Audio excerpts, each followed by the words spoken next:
పవన్ గారు good afternoon అండి. పవన్ గారు నా వాయిస్ వినబడుతుందా? వినబడుతుందా? Yes yes good yes afternoon. Good afternoon. ఎలా ఉన్నారు? ఫైన్. ఇప్పటి వరకు అయితే మనం చూస్తున్నాం గోదావరి, కాళేశ్వరం గోదావరి పారుతుంది. కానీ ఇప్పుడు వర్షాభావ పరిస్థితులు మాత్రం తెలంగాణకి కొంచెమే ఉన్నాయి. కానీ గోదావరి పారుతున్నా కానీ మోటార్లు ఎందుకు ఆన్ చేయట్లేదు? మోటార్లు మునగడానికి దగ్గర అంటే మినిమం కంటే 2 ఫీట్ల ఎత్తులో, అంటే 2 మీటర్ల ఎత్తులో వాటర్ ప్రవహిస్తుంది. ఎందుకని కన్నెపల్లి దగ్గర మోటార్లు ఆన్ చేయట్లేదు? మీరు ఆన్ చేస్తారా? మమ్మల్ని 1,00,000 మంది రైతులతో ఆన్ చేయించుకోమంటారా అనేది మనం చూస్తున్నాం నిన్నటి నుంచి వెళ్ళి. ఈ నేపథ్యంలోనే మాజీ మంత్రి హరీష్ రావు ఈ నేపథ్యంలో మాట్లాడుతున్నారు. అంటే ఎలా ఆన్ చేస్తారు, ఎంతవరకు ఆన్ చేస్తారు, నీళ్లు ఎత్తిపోస్తారా లేదా అనేది ప్రశ్న. ఓకే, స్వతంత్ర టీవీ ప్రేక్షకులకు, అభిమానులకు, పెద్దలు రాజమౌళి గారికి, శేషు గారికి, ఇంకా చర్చలో పాల్గొంటున్నటువంటి వారికి కూడా అందరికీ నమస్కారం. అద్భుతమైన చర్చ. నాకు కూడా బాగా ఎనర్జెటిక్ అనిపిస్తుంది, ఎందుకంటే ఈ విషయంలో మాట్లాడాలని. అయితే సామాన్యంగా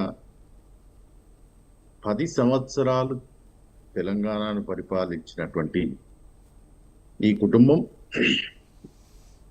తెలంగాణ వనరులను ఏ రకంగా ప్లాన్డ్గా నాశనం చేసింది అనేది తెలంగాణ సమాజం చూసింది.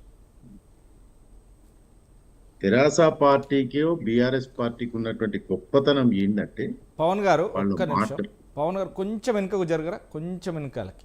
యాస్, ఇప్పుడు మాట్లాడాలి. యాస్, తెరాస పార్టీకి, ఆ కుటుంబానికి ఉన్నటువంటి గొప్పతనం ఏంటంటే, వాళ్ళు ఏ మాటను ఎట్నుంచైనా మాట్లాడతారు, ఎట్లయినా మాట్లాడతారు. అది వాళ్ళకు ఉన్నటువంటి గొప్పతనం. సామాన్యంగా భారతదేశంలోనే కాదు, ప్రపంచంలో కూడా ఏదైనా దొంగతనం చేసినా ఆయన, తప్పు చేసినా ఆయన కొంచెమన్నా జంకుతాడు. కానీ ఇక్కడ ఉన్నటువంటి దరిద్రం ఏంటంటే, వీళ్ళు తప్పు చేసినామని ఒప్పుకోకపోగా, తప్పు చేసిన విషయాన్ని అర్థం చేసుకొని ప్రజల ముందు క్షమాపణ చెప్పకపోగా, తప్పును ఇంకా బలంగా మాట్లాడడం వీళ్ళకు ఉన్నటువంటి ఒక ఘనమైనటువంటి శక్తి. ఒకటే స్టేట్మెంట్, సింగిల్ స్టేట్మెంట్ ఏంటంటే, తెలంగాణకు ఈ కుటుంబం ఉన్నన్ని రోజులు తెలంగాణకు శాపం. ఇది తెలంగాణకు శాపం. ఈ కల్వకుంట్ల కుటుంబం అనేది మనకు ఒక పాపం లాంటిది. ఈ కుటుంబం, వీళ్ళు చేసినటువంటి దరిద్ర పనులు, అన్యాయమైనటువంటి పనులు ఇవాళ తెలంగాణను ఇంత కిందికి దిగజార్చిందనే విషయాన్ని ప్రతి తెలంగాణ బిడ్డ తెలుసుకోవాలి. మేము కూడా తెలియజేసే పనిలో ఉన్నాం. వీళ్ళు కట్టినటువంటి ప్రాజెక్టు, యూజ్ చేసినటువంటి టెక్నాలజీ, వీళ్ళు మాట్లాడే మాటలు, వీళ్ళు చేసిన ఘనకార్యాలు ఒక్కొక్కటి చెప్పుకుంటూ పోతే తెలంగాణ ప్రజలను వీళ్ళను ఉరికించి కొడతారు. ముఖ్యంగా రైతులు ఎంత కొడతారు అనేది వీళ్ళకి అర్థమవుతుంది. వీళ్ళు ఎంత బరితెగించి మాట్లాడుతున్నారంటే, అద్భుతంగా తెలంగాణ రాష్ట్రాన్ని నిర్మించుకుంటే బాక్రానంగల్ ప్రాజెక్టు, నాగార్జున సాగర్ ప్రాజెక్టు లాంటి ఇరిగేషన్ ప్రాజెక్ట్స్ కట్టినటువంటి కాంగ్రెస్ పార్టీకి, భారతదేశాన్ని నిర్మించినటువంటి కాంగ్రెస్ పార్టీకి, భారతదేశంలో ఇరిగేషన్, వ్యవసాయాన్ని నేర్పినటువంటి కాంగ్రెస్ పార్టీకి ఇవాళ ఈ బుడతలు ఇద్దరు వచ్చి మాకు పాఠాలు చెప్తారు. ఈ హరీష్ రావును, ఈ కేటీఆర్ ఏం చేసిండ్రని వాళ్ళు పోయి పంపులు ఆన్ చేస్తారు. వీళ్ళు పంపులు ఆన్ చేసిన చరిత్ర ఒకసారి మాట్లాడుతున్నాం. ఎప్పుడు పంపులు ఆన్ చేసిండు వీళ్ళని? వీళ్ళు పోయినసారి 2019లో కల్వకుర్తి పంపులు ప్రతి ఏడాది జూలై చివరిలో లేదా ఆగస్టు 1వ తారీఖు తేదీన స్విచ్ ఆన్ చేసి వానాకాలం పంటలకు నీళ్లు అందిస్తారు. 2019లో ఆగస్టు 2వ తారీఖు నాడు ఇచ్చాడు, ఆగస్టు 11వ తారీఖు నాడు ఇచ్చాడు. 2020లో ఆగస్టు 31వ తారీఖు ఇచ్చాడు. 2021లో ఆగస్టు 15కి ఇచ్చాడు. 2022లో జూలై 13ని ఇచ్చాడు. 2023లో ఆగస్టు 6న కల్వకుర్తి లిఫ్ట్ లో స్విచ్ ఆన్ చేసిండు. ఇప్పుడు ఏం సబ్జెక్ట్ లేదు వాళ్లకు. తెలంగాణ ప్రభుత్వం, కాంగ్రెస్ పార్టీ ప్రభుత్వం ప్రజలకు మంచి చేస్తుంది.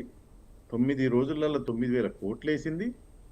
నిరుద్యోగులకు ఉద్యోగాలు ఇస్తుంది, విద్యార్థులకు మంచిగా చూసుకుంటుంది, డైట్ ఛార్జీలు పెంచింది, మహిళలను మంచిగా చూసుకుంటుంది.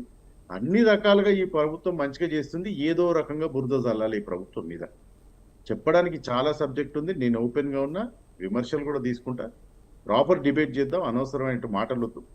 కాబట్టి కాంగ్రెస్ పార్టీకి ఎప్పుడు మోటార్లు స్విచ్ ఆన్ చేయాలి, మేడిగడ్డ, సుందిళ్ళ, అన్నారం ఏం చేయాలి అనేది మాకు తెలుసు. వీళ్ళు చేసిన ఘనకార్యం ఎంత బాగుంది, సిడబ్ల్యూసి ఏం చెప్పింది, ఎందుకు సిడబ్ల్యూసి వీటిని ఇప్పుడు యూజ్ చేయొద్దని చెప్పింది, ఈ విషయాలన్నీ తెలంగాణ ప్రజల ముందు పెట్టడానికి మేము రెడీగా ఉన్నాం. రైట్. శేషు గారు, యా శేషు గారు మొత్తం మీద ఇప్పుడు వచ్చేసి ఏదైతే వర్షాకాలం స్టార్ట్